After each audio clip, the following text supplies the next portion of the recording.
chance as it is, I happen to be the man that fell into the crosshairs of circuit bending history due to that accidental short circuit in my desk drawer back in about 1967, the summer of love, when I fell in love with two things: a beautiful girl, Vicky, and a rather unattractive circuit that stayed with me until this day, and I will be electrocuting people with it, including you,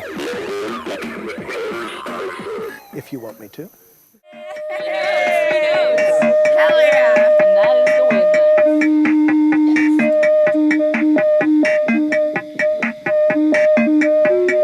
My real first name is Qubais. I am of Iraqi descent, Baghdad, and my real last name is Ghazala. And Reed was stuck in the middle so that people could sort of come up for air, I think, in the middle of that name.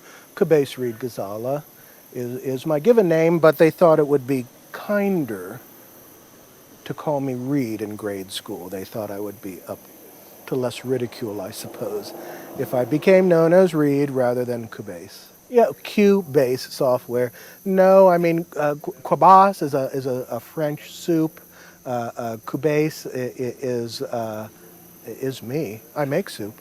I make a damn good soup. The Incanter has become, I think because of its varied output, the fact that it is it's a bottomless well of chance music. When you flip the loop switch, you actually have the opportunity to find a new audio sequence just about every time. Some will be similar, but I'll tell you, I bent the first Speak and Spell that came out in 1978, and I have been bending and playing them ever since. You do the math, I'm not good at math. I don't know. It's been many years. I can still pick up an Incanter and find phrases through looping and streaming that I haven't heard before. And to me, I mean, I once spent, I don't even know how much it was, $2,000 or $3,000, I think, on the Paya P4700J, which was a polyphonic computer-controlled synthesizer, one of the first available to the public, but you had to build it yourself. No problem there. It was fun to build. But you know, when I think about the pseudo-random routines that come out of the P4700J, as nice as they sounded, they were still pseudo-random. And if you listen carefully, you could sort of get the idea of things repeating and surface themes and this kind of thing. Whereas with an Incanter, I find the quick interface, the immediate interface. You can sit it in your lap like it's a magic music box, you know, and it can entertain and, at least with me, keep me amazed in a way that traditional instruments don't. The idea of where the Incanter sits in the field of circuit bending, you know, it's one of the first instruments that I introduced. It's very available. A lot were produced by Texas Instruments, and so it has become a common target for these different reasons within the field. It is sort of the cornerstone for many people. Many people begin their exploration in circuit bending with the Incanter. I'm very happy about that because the Incanter has output that truly is fantastic. It's delicate, articulate, and extremely varied in what it can do through speed control, through streaming, through looping. And circuit bending, it is quite easy. We're not dealing with SMD, surface mount devices, really tiny devices. This is before that era. So the actual contact points that you solder to are accessible. They're large. They're easy. There is no problem circuit bending an Incanter. So it has become the learning machine for many people, and after that, for a while at least, their chief compositional tool. So if we can combine musical output with the understanding and explosion of technology, then we have a way to do it and a way to appreciate it, to listen to it all at once, and the Incanter has definitely done that.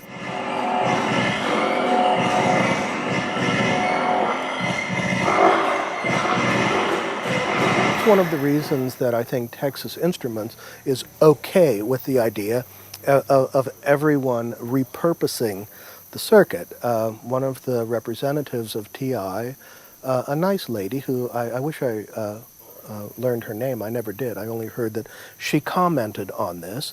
And her comment was, if people are enjoying doing this, the more the merrier. Something along those lines, which is really a very nice, I think, a rare attitude from industry.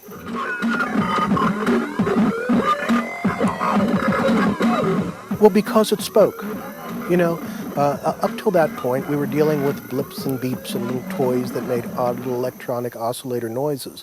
But, you know, the buzz of now there's something that's going to talk to us, an educational toy, a circuit that can talk. You know, in the mid-1970s, this was quite something. It was quite the rage.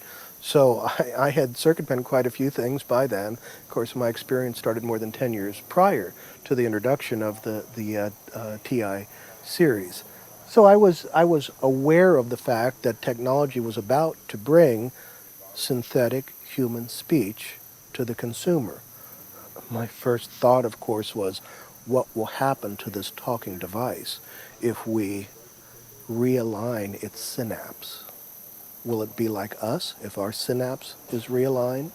I couldn't wait. I mean, I couldn't wait. I went and spent a lot of money, whatever that thing cost, I forget. It was expensive when it was first introduced.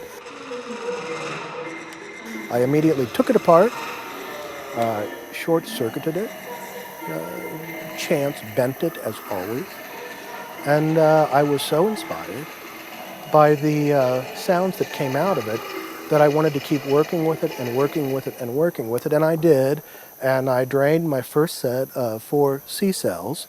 4 C cells together equals 6 volts, and I grabbed my 6-volt transformer, my adapter, plugged it into the wall, and thought, well, I'm going to power it off this so I can keep working. What I hadn't realized is that by mistake, I plugged in a 12-volt instead of a 6-volt transformer, and I blew a little transistor right in half. It was a beautiful little blue flash, and off to my right, I heard one half of the transistor hit the window in a beautiful little ding kind of sound like that.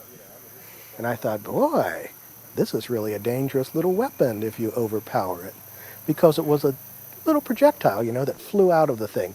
I don't want to scare people, you know, is circuit bending going to make something explode? People do wonder about that. You know, in my 40 years, or more than that now, I guess, of circuit bending, that is the only time that something like that happened, and it happened because of my stupid mistake. A very important aspect of society is that we take it in our hands and that we consider futures to be malleable, and we must shape them ourselves. So when we circuit bend, or when we bring a group of like minds together, futurists after all, what we're doing is we're toying with the idea of now and pushing it forward into then. And that then is tomorrow, and I think we're all hoping to shape a better tomorrow.